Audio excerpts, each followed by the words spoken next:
కదండి, అందుకే చూపిస్తాను. యెషయా గ్రంథం చూడండి. యెషయా గ్రంథము ఒక మంచి మాట చూడండి. యెషయా గ్రంథం 56:11. అదొక్క మాట చదవండి, అదొక్క మాట చదివి రాసుకోనండి. ఇది తిండికి ఆతురపడే వాళ్ళందరూ కూడా ఎక్కడైనా ఏ చోటైనా మీరు నిమ్మలించాలి, నిదానంగా ఉండాలి. ఒక క్యూ, ఒక పద్ధతి అండి. ఈరోజు ఖైరవాడి ప్రాంతంలో కూడా ప్రత్యక్ష జరిగిందండి. 100 పొటేన్లు తెచ్చారట. ఎన్ని పొటేన్లు? 100 పొటేన్లు. ఎలా ఉంటుంది జనానికి? మంచి స్పెషల్. ఎందుకు? కాస్ట్లీ ఫుడ్ అది. 800 ఒక కిలో. 4 ముక్కలు దొరికినా పర్లేదు బ్రదర్, పద వెళ్దాం. అంతేనా? 4 ముక్కలు వద్దులేండి, 2 ముక్కలు దొరికినా పర్లేదు. ఎందుకంటే కాస్ట్లీ ఫుడ్ కనుక. తండోపతండాలండి. ఎప్పుడు వాక్యము వినని వాడు కూడా వెళ్ళిపోయాడు. ఎందుకు? వాడు దేవుని మీద ప్రేమతో వెళ్ళిపోలేదు, వాక్యం కోసం వెళ్ళలేదు, బ్రతుకుడు మార్చుకోవడానికి వెళ్ళలేదు, తిండి కోసమా? తిండికి ఏంటండి? తిండి నీ ఇంట్లో లేదా? నువ్వు తినలేదా? నీ జీవితకాలం తినే తిండి అదే కదా.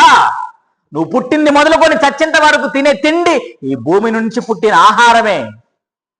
తిండికి కాదయ్యా ఆతృత పడవలసింది, తిండికి కాదయ్యా నువ్వు పరుగులెత్తవలసింది దేవుని మాట.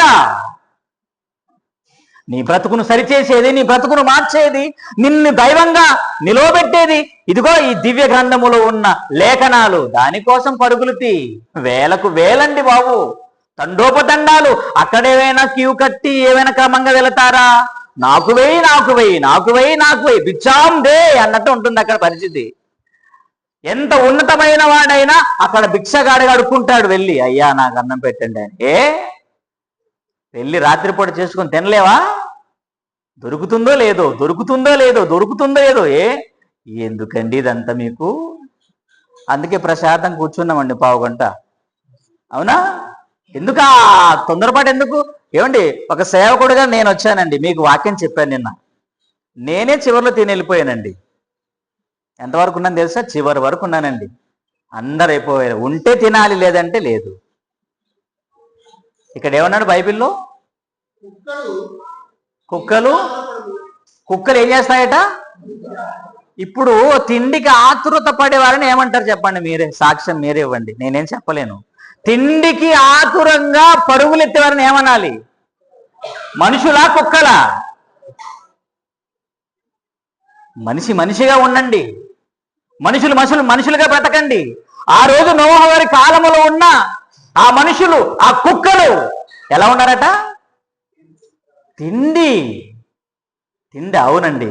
మరి నోవహు గారి కాలములో అలా ఉన్నప్పుడు జలప్రలయం వచ్చింది, వారిని అందరినీ చంపేసిందండి. చచ్చిపోయారు అందరూ.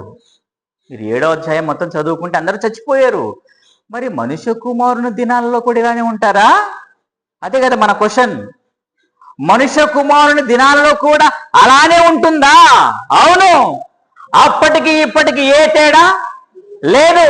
కాలాలు మారుతున్నాయి, వస్త్రాలు మారుతున్నాయి, సామాగ్రి మారుతుంది, ప్యాలెస్లు మారుతున్నాయి, వస్త్రాలు మారుతున్నాయి, తొడిగే చెప్పులు మారుతున్నాయి, ధరించే బంగారు మారిపోతుంది, అన్ని మారుతున్నాయి. కానీ నాటి నుంచి నేటి వరకు మనిషి తన జీవితాన్ని మార్చుకోకుండా బ్రతుకుతున్నాడండి.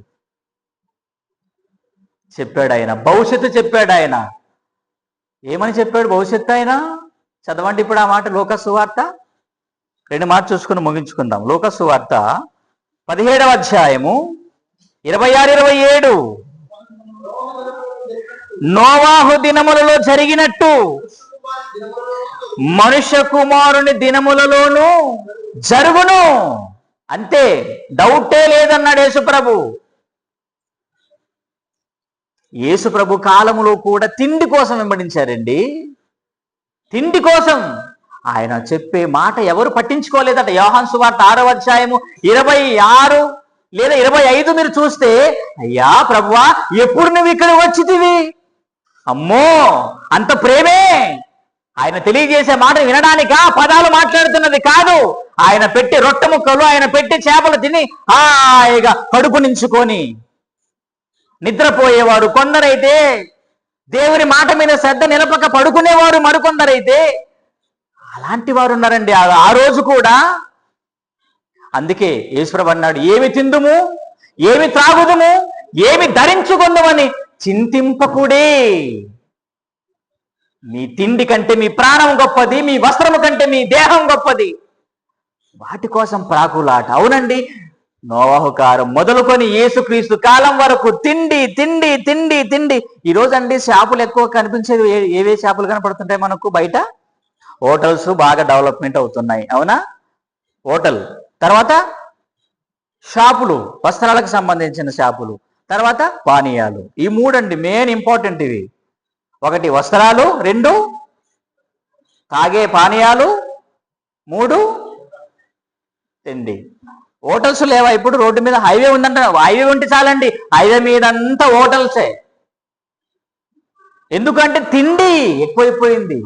ఫాస్ట్ ఫుడ్ సెంటర్లు ఎప్పుడూ ఎక్కడో ఉండేటువంటి ఇప్పుడు ఫాస్ట్ ఫుడ్ సెంటర్లు అడుగడుగున ఒకటి, బట్టలు అడుగడుగున ఒకటి, బట్టల షాపులు. ఎందుకు? వాటికి జనరేషన్ అన్నది అలవాటైపోయింది. బట్టలు ఎన్నున్నా బట్టలు కొనాలి, ధరించుకోవాలి, తిండి ఎంతున్నా తిండి తినాలి. ఎంత దారుణం అండి. యేసుక్రీస్తు వారు ఆయన మాట్లాడిన మాట ఒకసారి చూసుకుందామా? యోహాను సువార్త 6వ అధ్యాయము 25-26 చూడండి. 25-26 వచనం. సముద్రపు టద్దరిని ఆయన కనుగొని, బోధకుడా, అబ్బో ఎంత ప్రేమో, బోధకుడా నీ ఎప్పుడు ఇక్కడికి వచ్చితివని ఆయన అడుగగా, యేసు, మీరు సూచనలను చూచట వలన కాదు గాని రొట్టెలు భుజించి తృప్తి పొందుట వలననే. యేసు మాట సమాజానికి వద్దా? కావాలి. యేసు మాట మనకు కావాలండి. ఎందుకు అంటే